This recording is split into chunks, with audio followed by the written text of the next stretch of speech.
Thi đấu thứ hai của giải nữ 3 triệu đồng giữa hai nữ đô Phương đến từ Hà Nội, đai đỏ Nhất Thắng, gặp nữ Thúy đến từ Hải Phòng. Đai xanh xin gặp em. Đây là hai nữ đô làm thủ tục xe đài. Hai nữ đô trẻ xinh đẹp chúng ta đang thực hiện nghi thức xe đài. Xe đài là một nghi thức không thể thiếu trong thi đấu vật dân tộc, đặc biệt là các hội vật dân tộc, hội làng.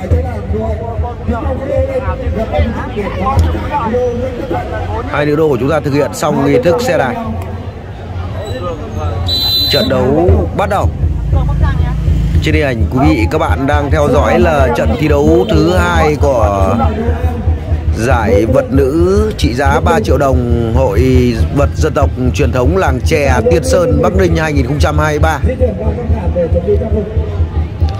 Xin giới thiệu để quý vị các bạn được rõ hơn là nữ đô Nguyễn Thị Phương của Hà Nội mang đai đỏ và nữ đô mang đai xanh là nữ đô Hoàng Thị Thu của Hải Phòng. Đây đều là các nữ đô trẻ ở tuổi 18. Cả hai nữ đô của chúng ta đều đang tập luyện và thi đấu ở hai cái được coi là hai cái nôi của làng vật nữ miền Bắc hiện nay. Hoàng Thị Thu đang tập luyện và thi đấu cho đội tuyển vật nữ trẻ thành phố Hoa Phượng Đỏ. Còn Nguyễn Thị Phương đai đỏ đang tập luyện tại đội trẻ của tuyển vật nữ thành phố Hà Nội. Hai nữ đô của chúng ta thi đấu cực kỳ máu lửa. Với tinh thần thượng võ thượng tôn dân tộc thì hai nữ đô của chúng ta, một đòn đánh rất hay của Hoàng Thị Thu, một pha gà tìm ổ.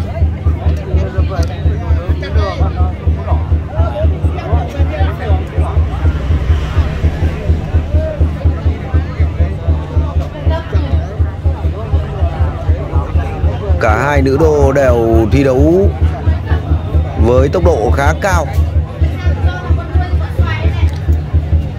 với tinh thần nhiệt huyết của tuổi trẻ. Một miếng cuốn không thành công của Nguyễn Thị Phương.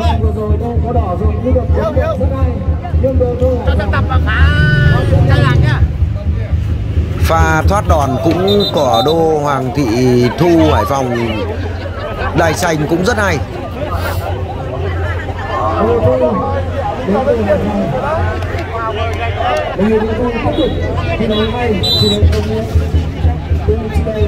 Cả hai nữ đô của chúng ta đang ở lứa tuổi 17, 18.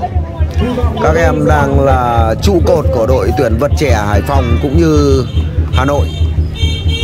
Vừa rồi là một đòn gẩy không thành công của Nguyễn Thị Phương.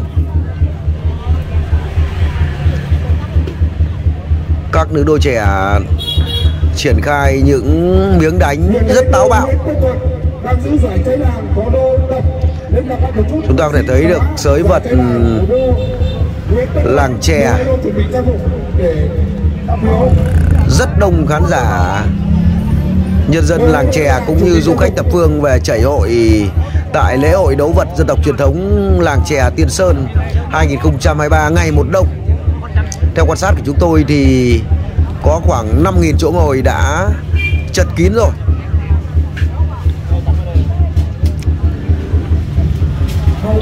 Ngoài sới rồi.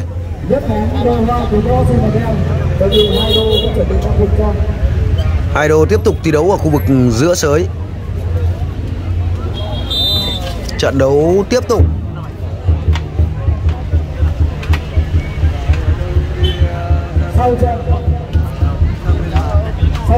Trận đấu vẫn một pha tay gáy khá hay của Hoàng Thị Thu. Hoàng Thị Thu là một nữ đô trẻ rất quen mặt ở các sân sới vật dân tộc hội làng. Thu thường thi đấu rất táo bạo và có những đòn đánh độc lạ, đã thành thương hiệu của Hoàng Thị Thu Hải Phòng. Một pha bốc một của Hoàng Thị Thu.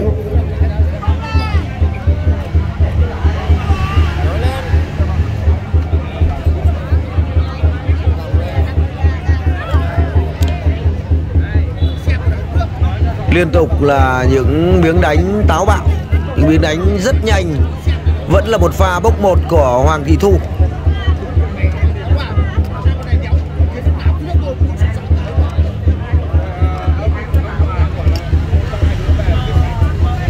Khán giả ở bên cạnh tôi có lẽ do chật không có chỗ ngồi khá đông nên như vậy là trọng tài đã dừng trận đấu để cho Nguyễn Thị Phương của chúng ta chỉnh lại trang phục.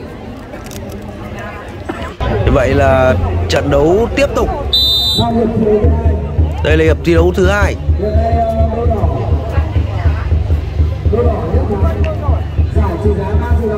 Đồ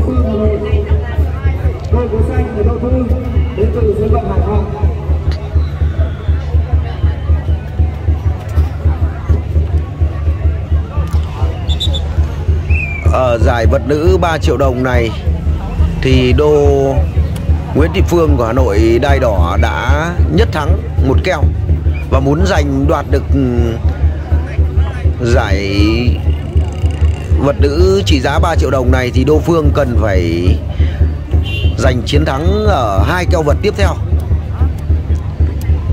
Muốn giành được một giải thì cần phải có 3 trận thắng liên tiếp.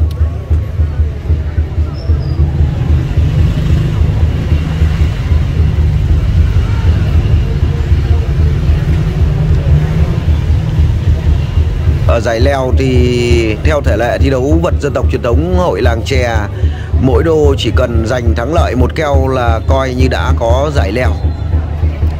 Một pha bốc một rất nhanh và một pha chạy vượt rào cũng rất nhanh của nữ đô Nguyễn Thị Phương Hà Nội. Sau khi thất thế mất miếng thì đô Nguyễn Thị Phương đã từ môn đấu vật dân tộc chuyển sang môn chạy vượt rào.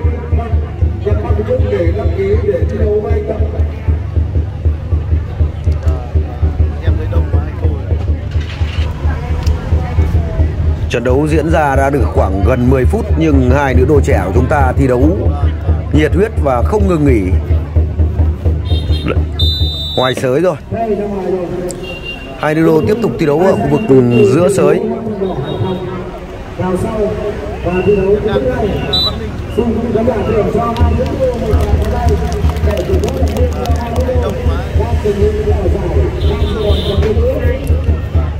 Liên tục là những miếng đánh rất táo bạo nhưng rất tiếc là chưa có những đòn đánh quyết định ở trận đấu này. Một trận đấu hấp dẫn và rất kịch tính. Một pha bốc một của Nguyễn Thị Phương.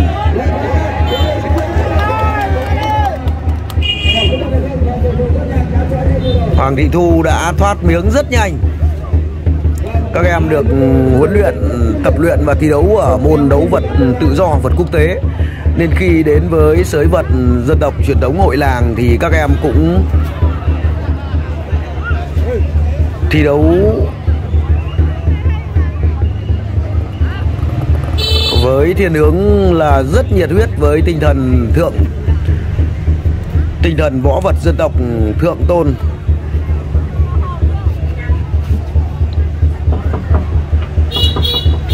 Khoảng 10 phút thi đấu thì hai nữ đô của chúng ta đã cống hiến rất nhiệt tình.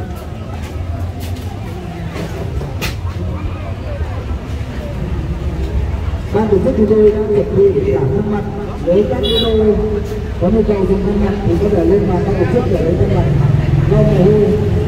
Trọng tài loa trận đấu này là một huyền thoại trong làng đấu vật dân tộc Việt Nam, Hiếu khổng lồ. Hà Văn Hiếu đang là trọng tài loa ở Hội Làng Chè 2023. Tiếp tục là một pha solo của Hoàng Thị Thu. Liên tục ngoài sới rồi. Như vậy là hết hiệp thi đấu thứ 2 thì hai nữ đô của chúng ta vẫn chưa thể phân biệt, chưa thể phân thắng bại.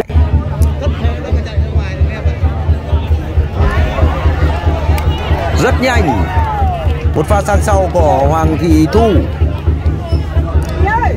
Hoàng Thị Thu luôn là thương hiệu với những đòn đánh táo bạo và cực kỳ thần tốc. Lợi thế trận đấu vẫn đang thuộc về Đô Thu của Hải Phòng, một cô gái trẻ đến từ thành phố Hoa Phượng Đỏ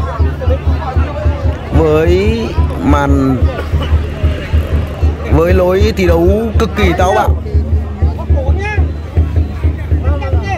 Rất nhiều những sân sới vật nội làng ở khu vực Kinh Bắc đã có sự xuất hiện của đô Hoàng Thị Thu Hải Phòng. Ngoài sới rồi, rất tiếc ở pha sang sau vừa rồi của Hoàng Thị Thu.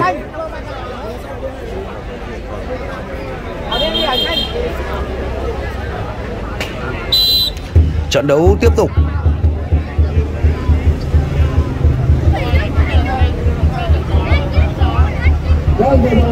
Rất hay,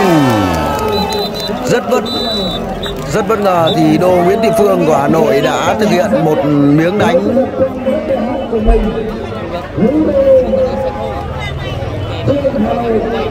Nguyễn Thị Phương đã bất ngờ thực hiện một đòn đánh rất đẹp. Và như vậy là Nguyễn Thị Phương của Hà Nội Đai Đỏ đã nhì thắng ở giải vật nữ trị giá 3 triệu đồng. Cảm ơn quý vị và các bạn đã chú ý theo dõi video của chúng tôi. Hẹn gặp lại quý vị và các bạn trong các video tiếp theo.